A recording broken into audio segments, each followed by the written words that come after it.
programa anterior nos acercamos al recorrido vital y profesional de la figura de la gran pedagoga italiana María Montessori. Hoy vamos a descubrir su gran legado, el método Montessori, método difundido por todo el mundo. Y para hablar de ello nos acompañan, al igual que ocurrió en el primer programa, María Gracia Moreno Celeguín, profesora de Filología Italiana en la UNED. Bienvenida. Gracias a ti. Y Mercedes Tormo, historiadora y filóloga. Bueno, bienvenidas a ambas. Muchas gracias. Podemos empezar quizá por saber cuál es el número de centros que usan este método, el método Montessori. La suma total de los centros que usan el método Montessori se puede elevar a 66.500 si incluimos las escuelas bajo la influencia montessoriana. El libro Il metodo della pedagogia scientifica applicato all'educazione infantile nelle case dei bambini fue publicado en 1909 y se tradujo casi inmediatamente a todas las lenguas. Fue un éxito rotundo. Además, supuso el nacimiento de lo que luego se llamó el movimiento Montessori, del que surgió en 1924 la Scuola Magistrale Montessori y la Obra Nacional Montessori, erigida esta última como fundación y encargada de la difusión, actuación y tutela del método Montessori. ¿Y dónde tuvo más éxito este método? Uno de los lugares donde más éxito tuvo el método fue en los Estados Unidos. Ya desde 1913, con la visita de la misma Montessori a este país, comenzó una relación con Nancy McCormick Rambusch, que con el tiempo se convertiría en la fundadora de la Sociedad Montessori Americana. ¿Y fue Nancy McCormick la primera en interesarse por el método? Realmente no. Los primeros en interesarse por el trabajo de María Montessori fueron, en 1912, Alexander Graham Bell y su hija, que la invitan a visitar los Estados Unidos y abren la primera casa de los niños en ese país. Las escuelas en Estados Unidos se multiplican y se forma la American Montessori Association, que encabezaron Bell y Margaret Wilson, hija del presidente Woodrow Wilson. Este auge del método Montessori en Estados Unidos termina de forma abrupta cuando el profesor William Kilpatrick, en 1914, escribe el libro The Montessori System Examined, en el que declaró la teoría Montessori como obsoleta y con duras críticas la extermina. Kilpatrick era un reconocido profesor de la Universidad de Columbia y sus palabras tuvieron un profundo impacto en el pensamiento de sus colegas.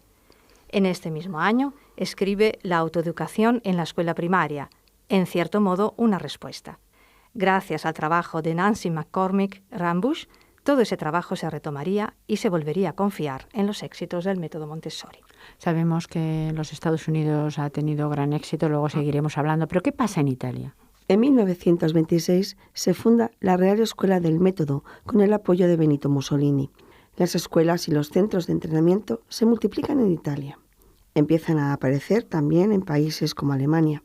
Más tarde Montessori renuncia a la ayuda de Mussolini, quien quería adoctrinar a los niños para sus fines bélicos, lo cual es incompatible con la libertad fundamental en su filosofía. El Duce manda cerrar todas las escuelas, así como Hitler cierra todas en Alemania. Abandona Italia, María Montessori por supuesto, y se va a Barcelona a los 64 años, donde tiene que empezar desde el principio. ¿Y se sabe a ciencia cierta cuál era la posición política de María?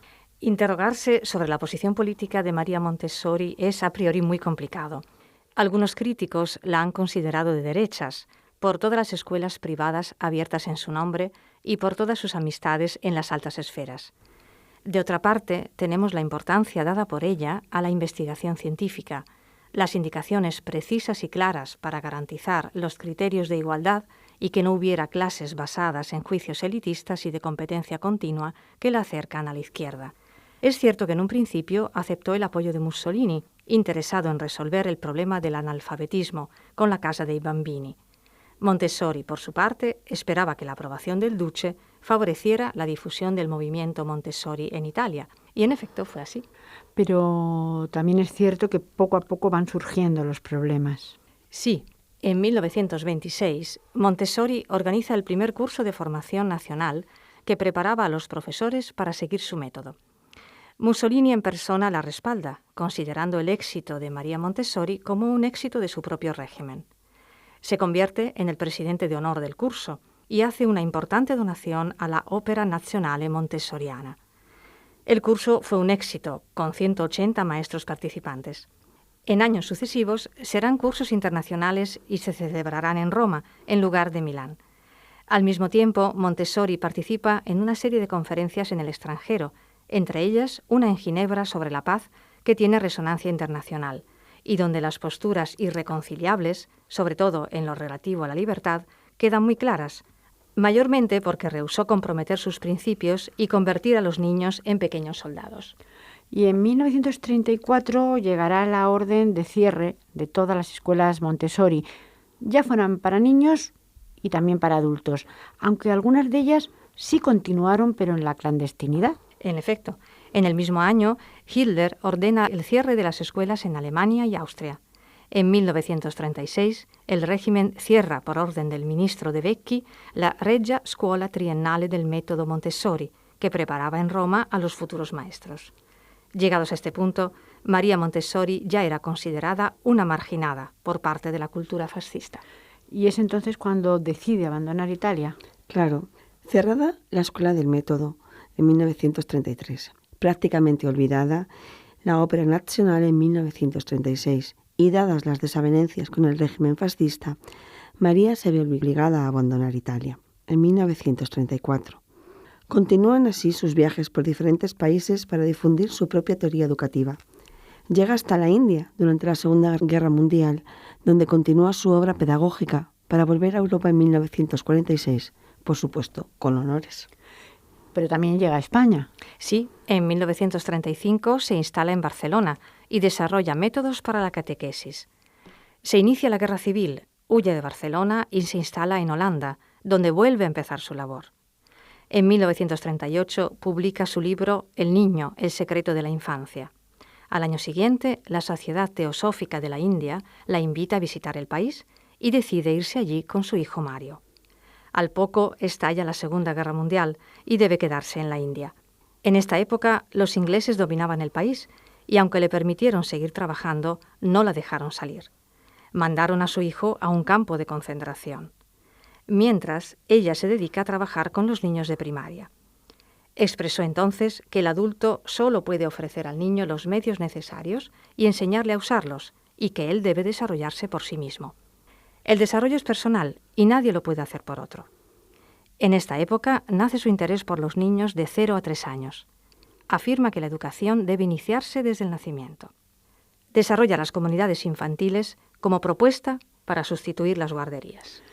Pero al finalizar la guerra, ¿regresa a Holanda? Sí, allí regresa y reanuda la propagación de sus ideas. Se abren más escuelas Montessori y se inicia el movimiento a nivel mundial. Recibe la Legión de Honor de Francia por su destacada labor en el campo de la educación, así como la condecoración honoris causa de la Universidad de Ámsterdam, y es propuesta 3 veces para el Nobel de la Paz. Vuelve a Italia y hay algo de lo que se preocupa en primer lugar.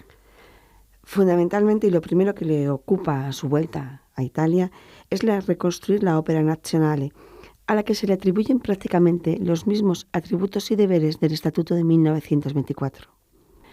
Gracias al impulso dado por Maria Gerbolino y Salvatore Valitutti, la Opera Montessori puede retomar su labor y desarrollar los fines de la organización encaminados a difundir los principios pedagógicos de su fundadora y continuar la expansión del método.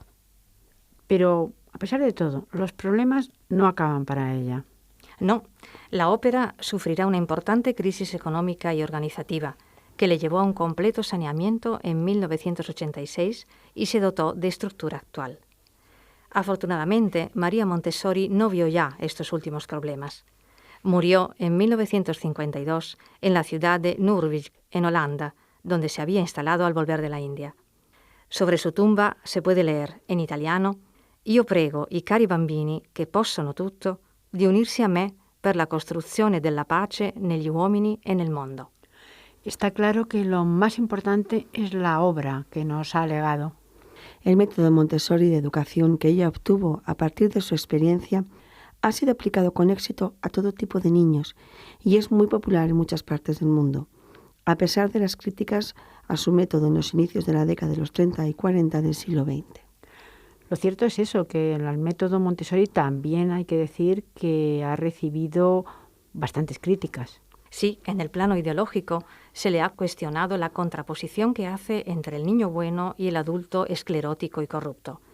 En el plano de la didáctica se ha criticado el carácter artificial de los materiales y la metodología tan rígida en su aplicación, sobre todo en contraste con la ductilidad, por ejemplo, del método Agazzi, tan peculiar por la heterogeneidad y fantasía de los materiales de juego. También le llegaron críticas desde el punto de vista de la socialización. Los niños aprendían de manera individual, sin desarrollar una relación con otros niños. Sin embargo, a pesar de las críticas, el método se ha seguido utilizando y difundiendo tanto dentro como fuera de Italia. Claro, lo cierto es que este método se practica hoy en día en 20.000 escuelas en todo el mundo. Así es. Está al servicio de niños desde su nacimiento hasta los 18 años. La pedagogía Montessori se basa en la independencia, en la libertad de elección del propio proceso educativo, dentro de unos límites codificados, y en el respeto por el natural desarrollo físico, psicológico y social del niño. ¿Cuáles son los principales puntos de la aproximación pedagógica de María Montessori? Bien, los principales puntos son la distribución de la educación de los niños en grupos de 0 a 3 años, correspondientes a periodos sensibles de desarrollo. En segundo lugar, la libertad de elección del alumno del propio camino educativo, tanto de la actividad a desarrollar como del tiempo dedicado a ella. Además, bloques de horarios de trabajo didáctico largos y sin interrupciones, idealmente de 3 horas. Una organización de la actividad educativa propuesta de laboratorios, de ambientes y de materiales didácticos que favorezcan el aprendizaje por el descubrimiento y por la construcción del conocimiento. Además, los niños deben considerarse seres competentes, alentados a tomar decisiones importantes. Por otra parte, es importante la observación del niño en el entorno como base para iniciar el desarrollo curricular. Por ejemplo, presentación de ejercicios subsecuentes para el nivel de desarrollo y acumulación de información. Lo cierto es que tiene en cuenta hasta el tamaño de los muebles. Sí. Los muebles están construidos a tamaño de los niños y la creación del entorno al tamaño del niño, como una especie de microcosmos, en el cual puede ser competente para producir de modo completo un mundo para sí mismo. Por otra parte, es fundamental la participación de los padres para incluir atención propia y básica de salud e higiene como requisito para la escuela. Y finalmente, materiales didácticos y científicos autocorrectivos, ya que por medio del material el niño va experimentando por sí mismo y va corrigiendo sus errores. La realidad es que el fin educativo parece que es la autonomía en todos los sentidos. Sí, autonomía en el plano intelectual, al formar un pensador crítico, en el plano moral, a través de la reciprocidad y el respeto mutuo, social, al trabajar con sus pares, y emocional, a la seguridad que le brindan los límites, la educación de la voluntad y la autosuficiencia. La vitalidad de esta metodología no puede ponerse en duda. 22.000 escuelas actualmente en activo en todos los grados educativos, de las cuales podemos encontrar 5.000 en los Estados Unidos, 1.200 en Alemania, 370 en Irlanda, 220 en Holanda, 150 en la India, 150 en Japón. ¿Y en Italia? Según un artículo publicado en Il Corriere della Sera en 2013, y con pocos cambios hasta ahora, el método en Italia está presente solo en 150 escuelas, y casi todas guarderías y escuelas elementales. Se podría decir que, además de pocas, son casi desconocidas. Ya se sabe, en casa del herrero. Aunque algo está cambiando, y en los últimos años se observa, por lo menos a nivel universitario, un interés por el método Montessori y se han multiplicado los cursos especializados. También se está incluyendo su metodología en los cursos para padres. Se empieza a entender que una escuela que educa a través de los propios intereses, que incita a descubrir las cosas motu proprio, que valora la iniciativa personal, sería mucho mejor que las que tenemos ahora. Hemos hecho un recorrido en estos 2 programas por la figura y también, claro, por el legado de María Montessori, que dedicó toda su vida a la infancia, en particular a los niños con alguna discapacidad. Para acabar, ¿cuáles creen que es el mayor logro del método y también de María Montessori? Yo creo que comprendió desde el principio que los problemas de los niños con graves déficits se debían resolver con procedimientos educativos y no con tratamientos médicos. Es más, según ella, los métodos pedagógicos tradicionales eran irracionales, ya que reprimían sustancialmente las potencialidades del niño, en lugar de ayudarlo y hacerle germinar, para a continuación comenzar su desarrollo. De ahí el hincapié de María Montessori en la educación de los sentidos como momento preparatorio para el desarrollo de la inteligencia. Para ella, la educación de los niños, ya sean o no discapacitados, debe estar vinculada al desarrollo de la sensibilidad. Pues hasta aquí, como decía, estos programas dedicados a María Montessori y a su método. Decir que para todos aquellos interesados en el área de filología italiana de la UNED, tienen muchísimos programas que tocan la música, la literatura, también los cursos de verano. El profesor y coordinador del área de filología italiana, Salvatore Bartolotta, pues nos lleva durante todos los cursos tocando diversas áreas. Aquí hoy ha sido el método Montessori, pero seguiremos con otros programas. Muchísimas gracias a los dos. Muchísimas gracias, Isabel. Gracias a ti, Isabel.